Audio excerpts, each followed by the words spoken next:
There's something radical about making art, about shaping the world in your image, about saying, this is how I see, this is how I feel, this is how I imagine life could be. To create is to dare, to dream beyond what's handed to us, to stretch past what we are told is possible. Creativity empowers us to do that.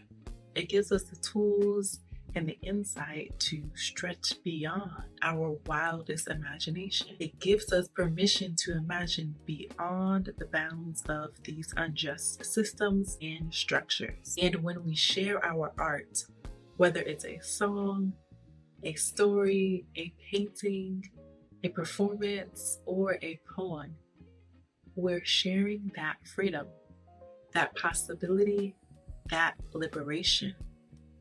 Because creativity is the practice of freedom.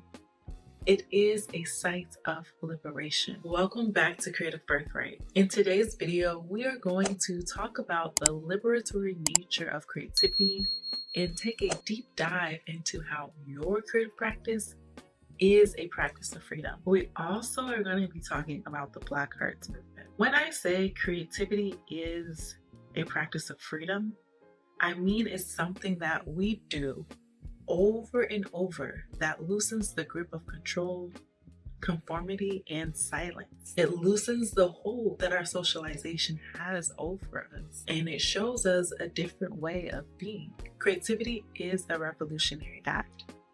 It's a kind of refusal.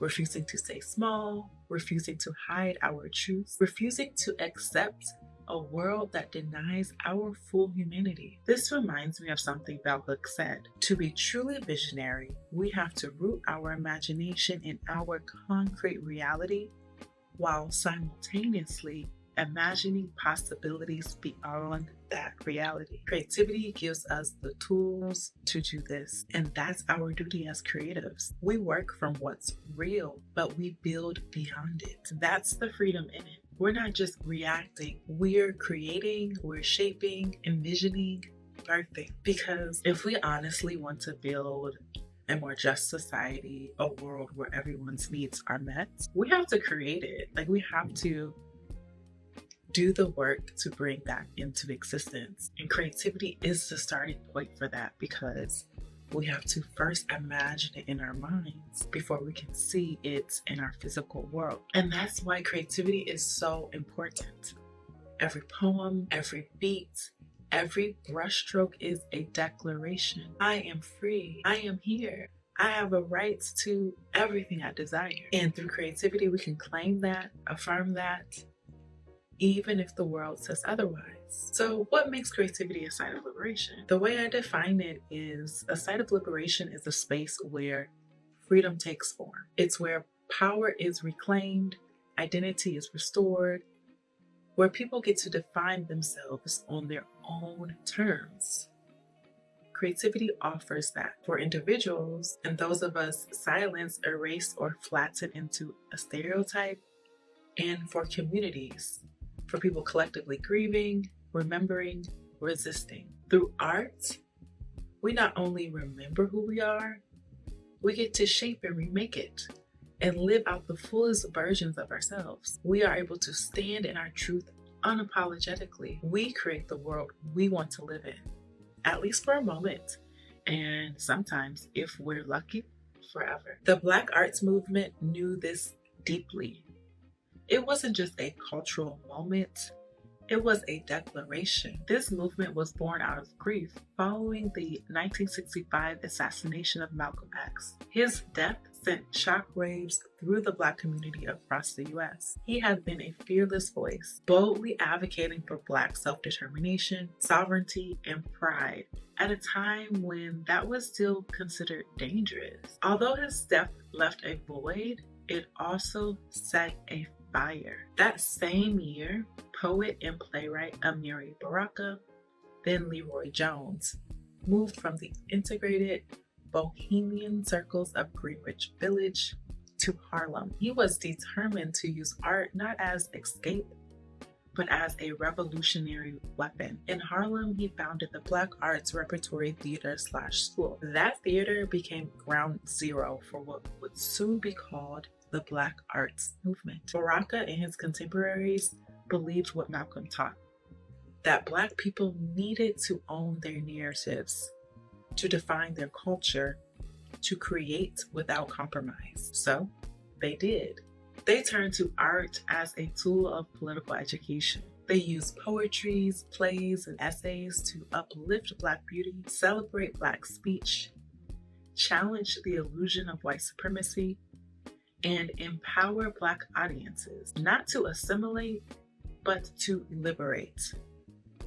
Sonia Sanchez was also a very key figure in this movement. While Amiri Baraka started the Black Arts Movement and is cited as the father of the movement, Sonia Sanchez is known as the mother of the movement. And Sonia Sanchez, along with other writers like Nikki Giovanni, Haki, Madhu Bhuti, Jane Cortez, Larry Neal, and Audre Lorde, were among those shaping this revolution through language. Amiri Baraka said the movement aimed to create a whole new system of ideas, one that centered Blackness and rejected white supremacist standards of beauty, language, and worth. And Larry Neal proclaimed the Black Arts Movement as the aesthetic and spiritual sister of the Black Power concept and movement. This is a great example of how creativity and the arts can go hand in hand and support and push forward revolutionary movements. In fact, I would go as far as to say that arts and creativity is needed in all of these movements in order for us to be able to see and dream beyond what currently exists. Like, we can't just be focused on tearing down the power structures, because something has to go in its place, So it's up to us, the creators of the world. And remember, we are all creators. It's up to us to create something and to shape a world that is meant to go in the place of the things that are working. And when we look at the Black Arts Movement, they didn't wait for validation from white publishers or critics. They built their own institutions, Black theaters, Black publishing houses, literary journals like The Black Scholar and Negro Digest. They taught each other, mentored the next generation, and created spaces where Black creativity could thrive outside of the constraints of the white gaze. The movement wasn't about being accepted, it was about being free. And that's one of the key things to note here, because it wasn't just about individual expression. It was about communal self-definition, about using art to reclaim voice, reshape culture, and reimagine freedom together. So let's talk about what BAM teaches us that we can apply to our lives today. First, art is not neutral. All art says something. The Black Arts Movement challenges us to be intentional with our creativity, to let it be a part of a larger cultural shift, not just decoration. It also shows us that we don't need permission to create. The movement didn't wait for validation. They built their own platforms. That's a powerful reminder. We can choose ourselves. We can create without waiting. The Black Arts Movement was rooted in community. Artists sharpened each other, made space for each other, and pushed the culture forward together. That's liberation in practice. Lastly, it reminded us and gave us a very good example of the fact that the personal is political. Many creatives in the Black Arts Movement, especially the women and queer artists, use their personal narratives to speak to larger systems. Audre Lorde, for example, taught us that personal truth is a tool of resistance. And not just that, she showed us that it is necessary. This movement was creativity in service of something bigger. It was not only a mirror, it was a weapon, a sanctuary, a drumbeat calling us toward freedom. So how do we carry that spirit forward?